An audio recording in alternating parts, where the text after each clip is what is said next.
Hey there, folks. I'm Mark, in affiliation with Spectrum Pulse, and it's Billboard Breakdown.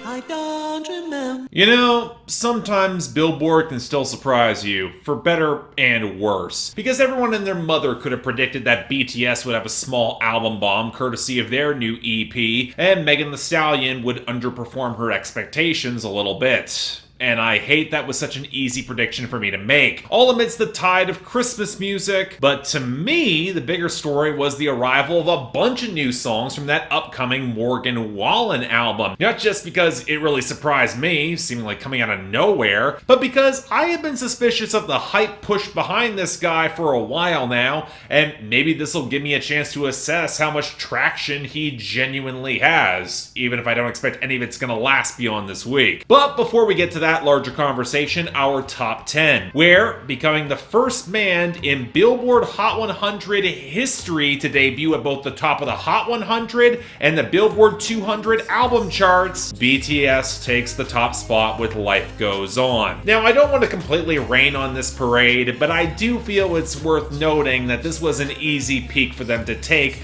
courtesy of a consistently weak number one. And it's also a position I don't expect is gonna last, as the huge sales will inevitably dip, especially as the streaming really isn't there outside of YouTube, and it's got no real radio. Dynamite, this is not. So yeah, it dethroned Mood by 24K Golden featuring E and Dior, pushing it back to number 2. But to be fair, again, not all that surprising. It was pretty weak. The radio has been wavering all week despite being at the top there, and despite far better streaming, it was never going to have the sales strength to hold back a serious challenger. Speaking of that, Dynamite by BTS also rebounded back into the top 10 at number 3, because it still does have that radio presence and got a nice sales boost as well, even as the streaming is now lagging hard. Then we got Positions by Ariana Grande at number 4, where despite great streaming and frankly ridiculous radio traction, it still has a real sales gap that is holding it back right now. Then we got I Hope by Gabby Barrett and Charlie Puth stumbling back to number 5,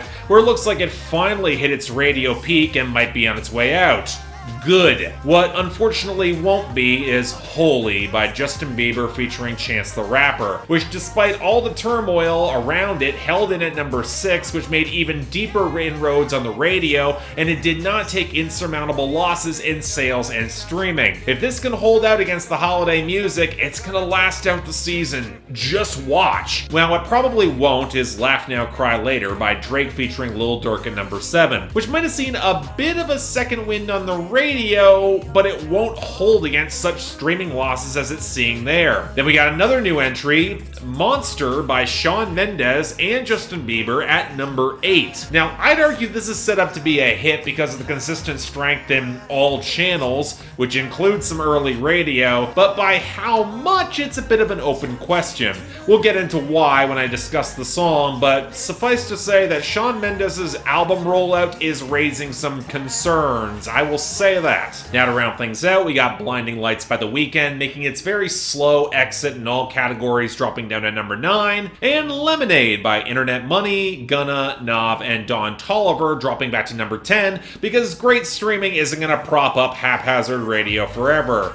Not really a good sign for the weeks ahead. And on that note, our losers and dropouts. And we had a lot of them in the latter category this week, let me tell you. I mean, running just through the big ones, Got What I Got by Jason Aldean, Adore You by Harry Styles after damn close to being a year on the Hot 100, The Woo by the late Pop Smoke featuring 50 Cent and Roddy Ricch, Mood Swings also by Pop Smoke featuring Lil TJ, Everywhere But On by Matt Stell, Heather by Conan Gray, 24 by Moneyman featuring Lil Baby, Runnin' by 21 Savage and Metro Boomin, Tap In by Saweetie, and Casey Talk by Youngboy Never Broke Again. But you know what? What's more notable here is that on a week where 3 albums kind of impacted the charts, plus Christmas music. We had a lot of losers, but not as many as you might think, given that a lot of Future and Lil Uzi Vert songs were swept away. Hell, the only one that survived there was Drankin' and Smokin' at 90, along with the debut of Holiday from Lil Nas X going down to 55. Then we had our gains falling back naturally, like Starting Over by Chris Stapleton down at 52, and Hole in the Bottle by Kelsey Ballerini slipping down to 87, along with the continued losers like So Done by Kid Laroi at 100, or Pop Star by DJ Khaled featuring Drake at 96, or Some Girls by Jameson Rogers at 93, or Took Her to the O by the late King Von at 73, or Forever After All by Luke Combs at 53, and Hawaii by Maluma at 35. Man, that remix of the weekend was just the kiss of death for that song. It's falling really fast. Then we had our other songs that were faltering. Before You Go by Louis Capaldi at 28, making its long overdue departure. ILY by Surf Mesa featuring Emily at 33. Watermelon Sugar by Harry Styles at 36. Come and Go by Juice WRLD and Marshmello at 60. Man, they're really trying to get rid of those summer songs. Love You Like I Used To by Russell Dickerson at 50. You Broke Me First by Tate McRae at 63. POV by Ariana Grande at 64. TikTok Can't Save This Forever, at least not without the video. And around things out, we had our underperformers like Tyler Hero by Jack Harlow at 77. Franchise by Travis Scott featuring Young Thug and MIA at 78. And You Too Love by Neo and Jeremiah at 88. Now, there's two songs I have excluded here that I think will rebound, either next week with Midnight Sky by Miley Cyrus down at 76, or the week after with Wonder by Shawn Mendes at 57. Although in that last case, well, yeah, we'll get to it. Now, as you would expect, there are not many gains we had this week. I already mentioned Dynamite, and Whoop-Dee by CJ is continuing its bizarre chart rise up to 66.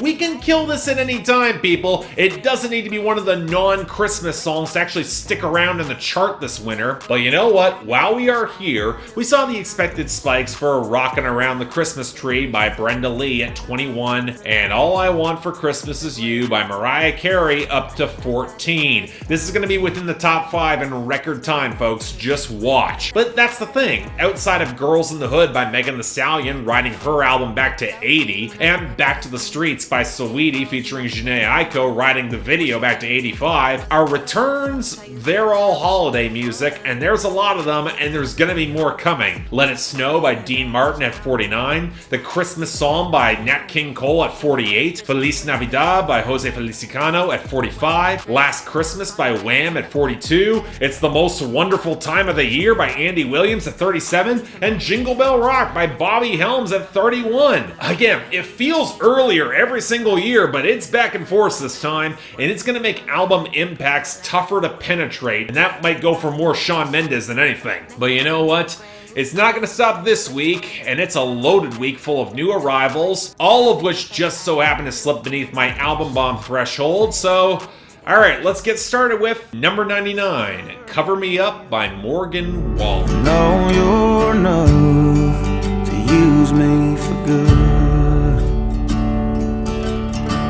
Okay, if you want a prime reason why I'm so conflicted with Morgan Wallen, it's the presence of this cover. For those of you who don't know, it was originally written by Jason Isbell on his 2013 album Southeastern, and that album is among my top 50 of the 2010s. It is that great. So I know that Morgan Wallen has good taste in looking to cover this song even before he got really famous, but he's also stuck in comparison with a fantastic song from one of my favorite country acts of the last decade, so this becomes a tough conversation. Now let me make it clear. It's not better than Jason Isbell's version. Joey Moy is not in the same tier of a producer as Dave Cobb in terms of subtlety, and if I'm looking for a real criticism of this version, it would be that. It's brighter, and Morgan Wallen is a traditionally better singer than Jason Isbell, but it's also clunkier. It doesn't have that raw edge that gave the original such bite to match the excellent writing. Yeah, that pedal steel solo, that was a nice touch, but that isn't that same sort of edge of recovery and deep-seated pain that made Jason Isbell's song so personal. It doesn't feel as lived in coming from Morgan Wallen, and I will say that hurts the impact. That being said, it's still an indie country classic by every standard, and Morgan Wallen's cover is legit. He doesn't elevate the song, but he doesn't kill it either, so yeah, still great. Number 97, Bichota by Karol G.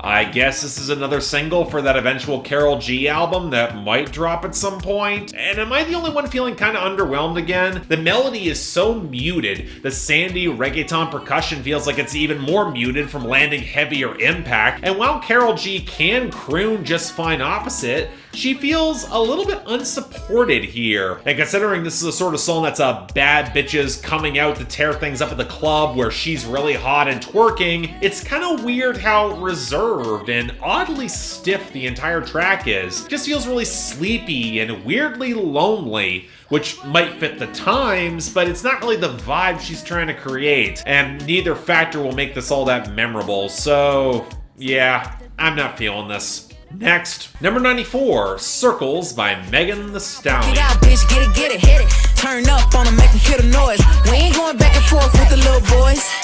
Shh, cut the noise. So we're starting with Megan with a stylistic switch up that I actually think is really flattering for her. Even if I'm not really crazy about chipmunking samples and bounce, here the vocals from Jasmine Sullivan work pretty well opposite Megan's more curt delivery, playing off the sharper percussion that's a bit more dense. It's just a lot more upbeat and clattering, and plays off of just how well Megan can get in the audience's face. And yeah, it works playing off that sample, where that highlighted a dysfunctional relationship that never seemed to end. Megan Thee Stallion is all about breaking those circles while containing the inner turmoil of her pretty wild year. And even if I'm never really all that crazy about artists complaining about social media in their music, Megan Thee Stallion makes it feel a little bit more level-headed and real, which is a pretty big help that she's this pragmatic. I'm not gonna call it revolutionary for Megan Thee Stallion, but in diversifying her sound, this is a good step.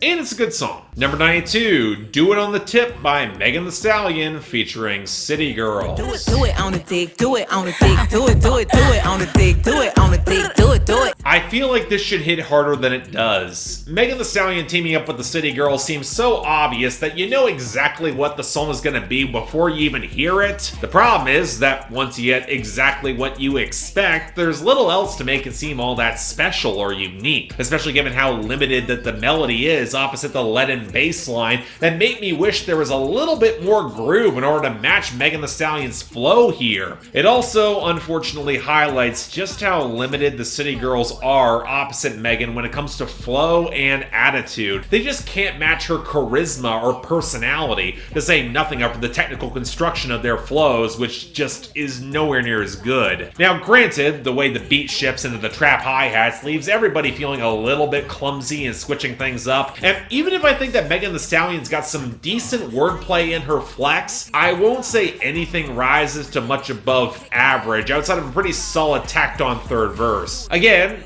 I got what I expected. Maybe I just should have expected a little more. That's all. Number 86, Pain Away by Meek Mill featuring Lil Durk. And I've been trying to save my money for a rainy day, but I just bought that roast truck to take the pain away. I have to be blunt here. Did any of you remember that Meek Mill put out an EP? Seemed like it came and went, and I heard very little hype for it outside of this crossover with Lil Durk. And after hearing it, I kinda know why. Because against the sharper whir of the hi-hat, the louder snares, and the bassy royal with a lot of echoing pitch-shifted vocals, Meek Mill sounds painfully stilted and off-rhythm with his blunt delivery, which unfortunately highlights just how limited of an MC he still is. And that's kind of a bummer, because I want to like the content. Meek Mill is again talking about the sacrifice that comes with losing trust in his friends and hoping all the money he gets will compensate for that, with the veiled subtext being, yeah, probably won't. And the bloodstained verse from Lil Durk highlights the real grisly consequences that he has to mete out while hoping for a little bit more coming out the end. Overall, though, it just feels clunky and desaturated in a way that I wish it wasn't. I get how this could work, and I actually think Meek Mill sounds pretty fine on the hook, but beyond that,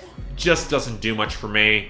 Hate to say it. Number 83, Livin' the Dream by Morgan Wallen. Sitting here sipping and bitching about a spot where people would kill to be, kill to be, kill to be. But y'all, it ain't as good as it seems. It's living a dream, it's Okay, look, maybe it's weirder for me because I've barely bought into Morgan Wallen as a star, but when he makes the whole more money, more problems song where he complains about the road life and the fame and yet actually manages to sell the misery of it all more than any sense of glamour, it becomes a bit of a weird listen for me. If anything, it reminds me of the half-drunken, barely concealed misery behind whiskey glasses, especially in a lot of the swampy production off the organ and the squonking guitar passages, and the weirdly muffled feeling percussion and a lot of the canned sounding vocals. I mean, if he was looking to make a song that makes fame sound completely friggin' miserable, he certainly succeeded at that. But on some level, songs like this rely on feeling some sort of sympathy for the artist, find some sort of connection there, and I don't really have that with Morgan Wallen just yet. I mean, I respect the intention,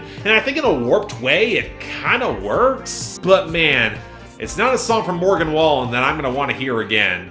Just saying. Number 82, Shots Fired by Megan Thee Stallion. Rapper niggas you chill with. Imagine me giving a fuck, it was your fucking birthday. You and your feelings, I just thought it was another Thursday. I'm a little bit torn on whether this was a good idea for Megan Thee Stallion to lead off her album dealing with Tory Lanez shooting her, because it kind of puts a pin in the dramatic storytelling where she could have easily raked him over the coals for longer and harder, and I think people would have cheered. My guess is that she wanted to head this off early, and Shots Fired does do that. In the obvious flip of Who Shot Ya by Biggie Smalls, she rips into Tory Lanez and her former friend who took his money to keep quiet. And honestly, Megan Thee Stallion can sell this. She sounds righteously pissed, she can blend in her usual flexing while having some fresh subject matter, and she lands some real hits on Tory Lanez being a fuckboy who is relying on remixes and flossing in order to stay relevant. And she's more relevant than him. I will say I did think that the Breonna Taylor reference was a little bit forced, though. Yes, I see the parallel when it comes to getting justice, but it doesn't fit into the rest of the song cleanly, both in terms of flow and content, especially as Megan has not really been political in her music. Still, I've been on Megan's side for a decent bit, especially here,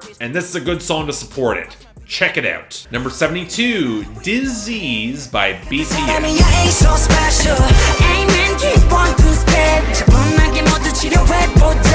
We got 6 BTS songs to get through alongside Megan's and Morgan Wallen's, and I probably have the least to say about them if I'm being honest, but I will say this is the one I found the most intriguing and I wanted it to work the most. The slightly old school rap groove with the guitar rollick and the reliance on more rapping as the quasi G-funk synths will squeak behind them, that has potential. And the song is easily the most sour on the EP, as the boys talk about frustrated discomfort in both their art and the world at large. There's actual potential here. And man, I wish they had the production texture to back it up. Give the drums a little bit more crunch, the groove a little bit more body to support the scratches. Even with the trap drop, this could have worked with better production. But as it is, I do think this is good, but for as much as BTS does everything in-house, this is one they probably could have outsourced, and I reckon they might have been better for it. Just saying. Number 71, Crybaby by Megan Thee Stallion featuring DaBaby. In a while. She had the boy waiting, I don't mind waiting. Come here. Oh, you ain't gonna respond to my text? Oh yeah. Want me keep on my diamonds with 6? You know, I was getting annoyed with DaBaby leaning on the baby puns as early as shit, whenever the Lil Baby started doing it. So basing so much of the instrumental and adding multiple lyrical references to it here, it wore out the welcome in record time. Kind of a shame, because otherwise these two have a lot of chemistry, and this probably could have been good. Yeah, it's the same sort of sexual tension that the two of them have had going back to Cash Shit or Nasty, and I do think the bass is clunky as hell here, but both of them actually sound focused on their verses and hooks, and they have a lot of charisma, so they can be players effectively, especially as Megan Thee Stallion remarks that some girl trying to take Megan's new dude is actually kind of a relief. She's got more dudes on the line, she just wanted to get rid of one. I don't know, it feels more gimmicky than it really should be, and given that both of them don't need to rely on gimmicks at this point in their career, it's kind of a problem. That's all I'm saying. Number 70, Telepathy by BTS.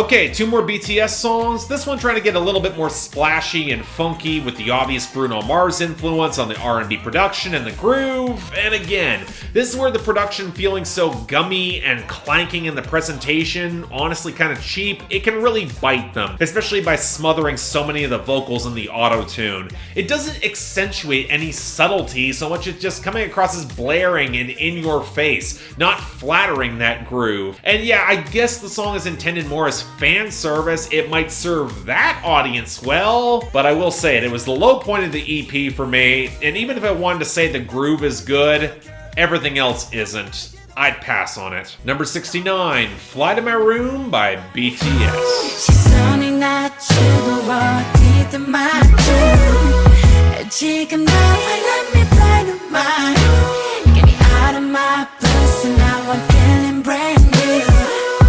Okay, this shows the boys getting more into their R&B crooning lane off a very spare melody and a sharp drum machine, and yes, I think the vocals are kind of overproduced for the sort of intimacy that they're trying to cultivate here, especially with the hook coming in off of a lot of the sharper keys. But, you know, there is something to the frustrated, confined feeling daydream of the song where the wistfulness translated better than I expected, where even the trap switch up for one of the verses kind of fits with the outsized personality of the members. Yes, I do think I would have preferred a little bit more subtlety, but given that BTS doesn't really do that, this is fine in my books. Not great, but not bad either. Next up, number 54, Prisoner by Miley Cyrus featuring Dua Lipa. Off my mind, Lord knows I tried a million times.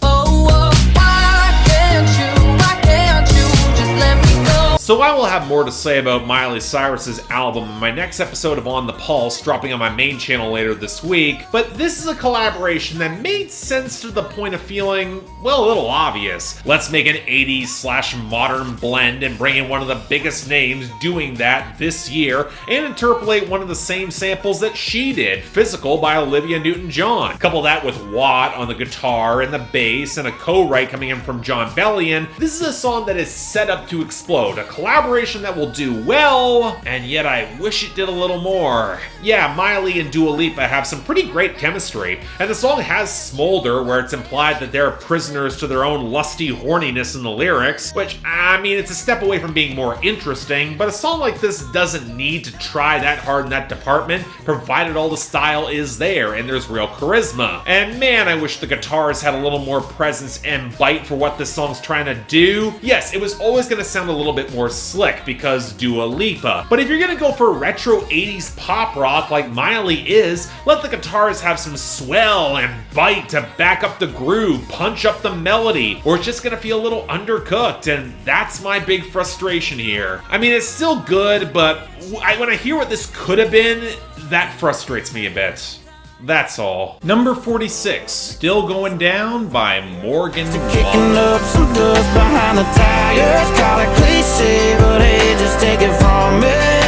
You're still going down out in the country. Okay, last 2 Morgan Wallen songs. And this is Bro Country, across the board. Joey Moy's fizzy production that seems a little bit too compressed and clunky, especially in the percussion. The list-driven songwriting surrounding everything still going down in the country, where even if you reference that it's a cliche, it still feels utterly stale. Yeah, the guitars are more liquid, and you can tell that Morgan Wallen at least believes what he's selling, but there is a reason that list-driven writing in country became so goddamn formulaic, and this is that. All the way down. It's not even that I'm not a fan, but I'm gonna doubt I remember this, cause it's mediocre as hell. Number 25, Somebody's Problem by Morgan Wallen. Somebody's last call number that they can't find. Somebody's best day, somebody's worst night. Somebody's reason for leaving on the porch slide. And speaking of bro country, why does this feel like the intersection of that and modern boyfriend country tropes with the gentle acoustics and the sandy touches around the percussion as Morgan Wallen tries to croon through some frustratingly generic descriptors that this girl will be somebody's problem and that somebody could be him? Okay, here's my problem, and it's the same one that I've had with Florida Georgia Line relying so heavily on twang when they're trying to make love songs. It's kind of tough for Morgan Wallen to sell it all that well, sell the sentimentality, especially when he's more focused on the tan lines and the blue eyes and the tank tops and her car. It's not a one of them girls situation, because the woman in that song actually had agency. She does things and plays coy with Lee Brice, and there's just more dynamics, whereas this just feels like a bro country stock photo, and not a particularly good one. So next, number 22, Stay by BTS.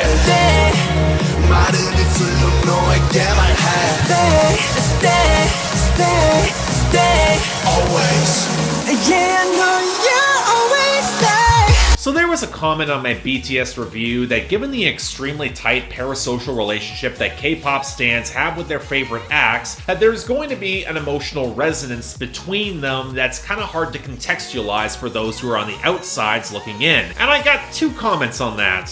One, that can be true with any sort of diehard fandom, but also when BTS makes songs like this addressing the fans directly and saying that it's all going to be okay coming out of these times, isn't that skirting a bit closer to an actual social relationship of some kind? I mean, I guess not, because it's still indirect, primarily rooted in product, but when you have a song like this that is pure fan reassurance that they're gonna always be there, I can accept that the fans might get more out of this than I will. Now, granted, the warping synths and the glossy drop kind of reminds me more of an early 2010s EDM cut than anything else, plus trap drop, of course, which only further adds to some of that distancing factor, but the vocal production is a little bit smoother. I can see this going off in the right environment, especially live, so I get how it works. It's not great. Again, the production budget does not feel as big as it should, but it's still fine. I don't mind this. Number 13, Blue and Gray by BTS.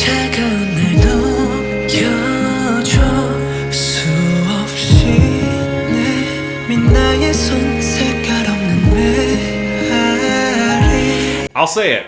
This is probably the most I've actually liked a BTS song since Boy With Love, and for actual different reasons. For one, the content is a lot more personal and introspective, balancing out the depression that comes with lockdown outside of artistic burnout, and alongside how they can often feel like one and the same, especially when you feel a real obligation to your fans and to help support them in tough times. That's one reason I brought up the whole parasocial relationship thing, because BTS shows the other side with this song, and it's pretty refreshing to hear that level of humanity from an overpolished K-pop boy band. And yeah, I absolutely sympathize. I've been there. And it helps that the production strips things back to center a lot of that emotion. The spare guitar and the strings might be a bit of a cheat code, but leaning into a more restrained and subtle approach to emphasize the vocal harmonies really works for them. So yeah, it's a great song. If BTS leaned into this across the board, I'd be just fine with this, because this is great. You should hear it. Number 12, Body by Megan Thee Stallion.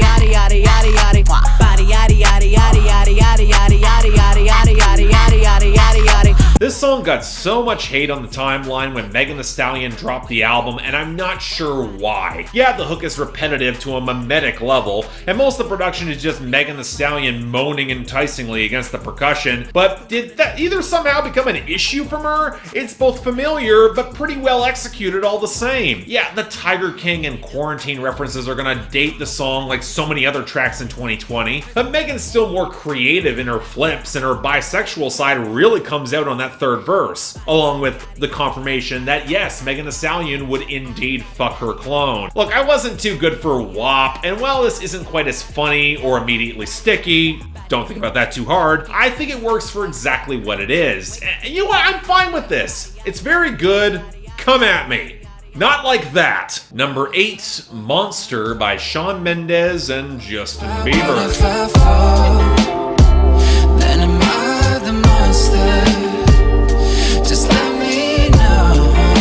Okay, I've been building up the entire episode about Shawn Mendes, so let's get to it. I don't know if I'm just disconnected or this hype cycle has missed me entirely, but Shawn Mendes is putting out an album on Friday, and it could very well underperform given how much questionable visibility he's really had, with Wonder as a single not doing all that well, and this collab... Look, my hope was that originally Shawn Mendes would replace Justin Bieber, not work with him. And you know what, maybe if the two of them worked well together or had a good composition behind them, that'd be one thing. But let me be blunt, Justin Bieber completely takes over and ruins the song. It's legit jarring. I'm not against Shawn Mendes trying for a more soulful vibe with the guitars and the slight fuzz around that weedy sample leading into the spare drums, and there is some potential in Shawn Mendes questioning the legit fear of becoming the monster by too many people who center him in a parasocial relationship. Again, point of anxiety I can definitely share here. But then Justin Bieber shows up with his failed rhyme on the first two lines, an attempt at a faster cadence, where he previously did get put on a pedestal, self-destructed as a result, and now he's in an uncertain place where he's trying to move on.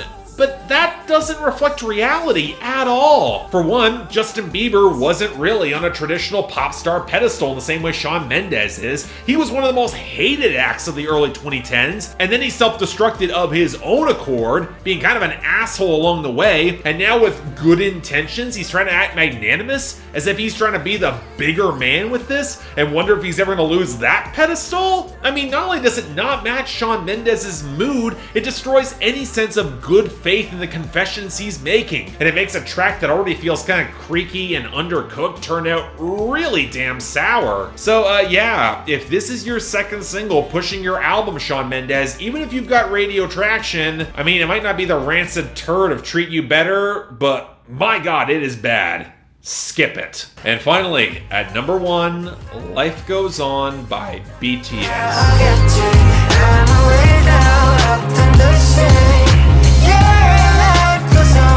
I mean, I'm not surprised BTS went with this as their single after Dynamite. It's more restrained, it plays the vibe of the EP, but man, it feels limp for me. The squawking chipmunk vocal sample behind the leaden beat with the clap and the muddy acoustics and the popping mouth sounds, it feels overmixed and trudging in a way that might be intentional, but doesn't lend it a lot of color. And yeah, I get the appeal of having the majority of the hook in English in order to hit that crossover market, but I'm still not wild about the vocal mixing on it. It's runny and liquid in an awkward way, and I just don't feel anything towards the song at large. Similar to the band's other obvious attempted crossover moves, it dilutes their personality. The song's just more there than actually interesting, and while it did go to number 1, I don't think on any of its merits it's gonna last. But outside of that, yeah, long as hell week here, but I'd argue there is more good than bad. Hell, while Monster by Shawn Mendes and Justin Bieber is just gonna run away with the worst of the week, I'm giving dishonorable mention to Still Going Down by Morgan Wallen, more for just being tedious and badly mixed than outright terrible. And the best of the week, I will say it is legit pretty great. Honorable mention is going to Morgan Wallen's cover of Cover Me Up. Again, it can't match with Jason Isbell's original, and that did kind of count against it. But the best of the week is gonna go to Blue and Gray by BTS.